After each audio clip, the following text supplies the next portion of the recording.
बिस्मिल्लाहिर्रहमानिर्रहीम। प्यारे भाइयों, आज की रेसिपी आपको बताएंगे तवा की माँ। पहले एक दिन आप वीडियो डाली थी और दोबारा वीडियो डाल रहे हैं।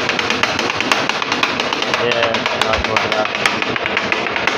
सीनियर शेफ माशाल्लाह स्पेशल तवा की माँ बने पैन थोड़ा सेकंड की बड़ी वीडियो ना फिर 5-10 सेकंड की वीडियो सही से बना नींद कैसा कैसा पाती है उसका जी।